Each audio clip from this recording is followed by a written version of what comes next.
تو راستے میں اس کو بھوک لگتی ہے تو وہ پھل گرانے کے لیے وہ پتھر استعمال کرتا ہے، وہ پتھروں سے مارتا ہے، کوئی پھل گرتا ہے تو اس کھا لیتا ہے. تو اس طرح وہ کنکر جو اس نے اٹھائے تھے انہیں استعمال کرتا رہتا ہے جو اس نے جیبوں میں بھر لیے تھے. جب وہ شہر کے قریب پہنچتا ہے تو اس کی جیب میں 1-2 کنکر رہ جاتے ہیں. تو جب روشنی میں اور دن میں وہ دیکھتا ہے تو ان کی چمک دمک نرالی ہوتی ہے ان 1-2 کنکرز کی. وہ جاتا ہے جوہری کے پاس اور اس کو دکھاتا ہے تو وہ کہتا ہے کہ یہ تو ہیرا ہے، یہ تو اتنا قیمتی ہیرا ہے کہ اس کے تو دام میں دے بھی نہیں سکتا. تو پھر اسے پشیمانی ہوتی ہے کہ اس نے کتنے قیمتی ہیرے راستے میں گرا دیے، ضائع کر دیے. یہ ایک مثال ہے، ایک حکایت ہے کہ یہ قیمتی ہیرے جب چلے جاتے ہیں تو پشیمانی ہوتی ہے. اسی طرح سے یہ رمضان کا مبارک مہینہ جس کے بارے میں نبی کریم علیہ السلام کا فرمان مبارک ہے کہ اس کا ایک روزہ رہ جائے تو پورے 11 مہینے بھی روزے رکھ لو تو اس کی برابری میں نہیں آ سکتے. گویا نیکی کی راہیں آسان کر دی گئی اہل ایمان کے لیے. اب دیکھیں تو عام دنوں میں ہمیں بھوک پیاس برداشت کرنا کتنا مشکل ہو جاتا ہے، مگر رمضان کا مہینہ آتا ہے تو اہل ایمان خوشی خوشی سارا دن بھوکے اور پیاسے رہتے ہیں اس اللہ کی رضا کو پانے کے لیے. اور اللہ رب العزت انہیں وہ قوت اور وہ طاقت عطا فرماتا ہے کہ نہ صرف وہ سارا دن روزہ رکھتے ہیں بلکہ جب رات ہوتی ہے عشاء کی نماز پڑھتے ہیں تو پھر اللہ کے حضور قیام میں تراویح کی نماز کے لیے کھڑے ہو جاتے ہیں. عام دنوں میں کہاں اتنی ہمت اور قوت، مگر قربان جائیں اس اللہ کے حبیب رسول اکرم صلی اللہ علیہ وسلم پر کہ جن کی بدولت، جن کے وسیلے سے اللہ نے اتنا مبارک مہینہ عطا فرما دیا. پھر آپ دیکھیے تو اللہ نے فرمایا کہ اس کی حکمت کیا ہے، لعلکم تتقون، تاکہ تم میں تقوی آئے، تم میں ضبط نفس کی قوت آئے. اور پھر اس کو شہر المواسات کہتے ہیں، ہمدردی کا مہینہ ہے، غمخواری کا مہینہ ہے. اور علماء کرام نے جو اس کی حکمتیں بیان کی ہیں کہ اللہ رب العزت نے یہ مبارک مہینہ کیوں روزے ہم پر فرض کیے، کہ ایک تو اہل ایمان میں صبر کرنے کی قوت آئے. آپ دیکھیں تو آج دنیا پریشان حال ہے.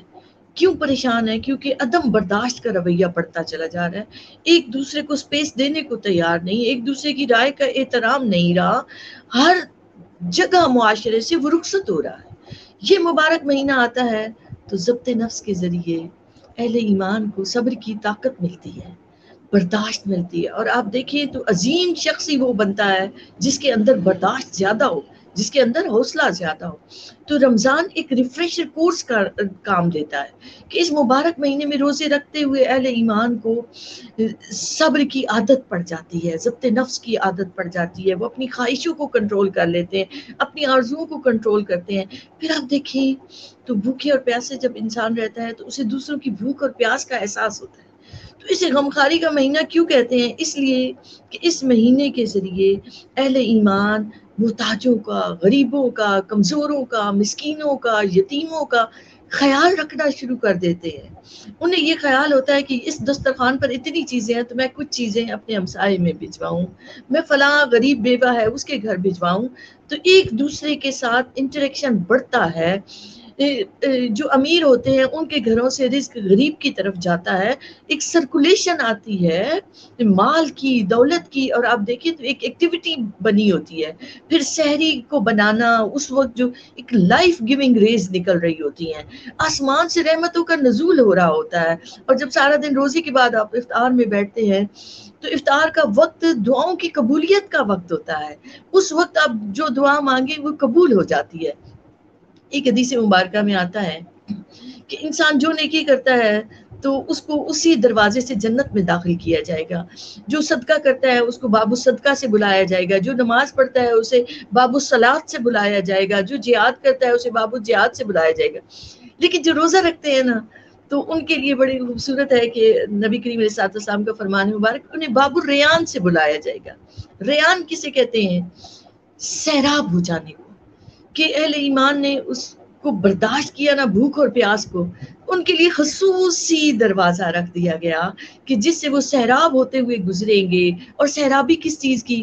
کہ جو روزہ رکھتا ہے اسے 2 طرح کی خوشی ملتی ہے. ایک افطار کے وقت جب وہ پانی پیتا ہے، اللہ کی عطا کردہ رزق حلال سے روزہ کھولتا ہے تو خوش ہوتا ہے. دوسری خوشی اسے اللہ کے رسول مطلق کے دیدار سے عطا کی جائے گی. جب بات روزے کی آتی ہے تو اللہ فرماتا ہے کہ روزہ میرے لیے ہے اور میں ہی اس کی جزا دوں گا، یعنی اپنی شان کے مطابق میں اس کی جزا اپنے بندوں کو عطا فرماؤں گا۔ تو بہت شکریہ کہ آپ نے اتنے اچھے انداز سے ہمارے ویورز کو، ہمارے ناظرین کو جو ہے وہ اپنے بیان سے جو ہے آگاہی دی، اور مجھے امید ہے کہ انشاءاللہ نیکسٹ ویک ہم آپ کے ایک نئے بیان کے ساتھ دوبارہ سے حاضر ہیں۔ تو بہت شکریہ۔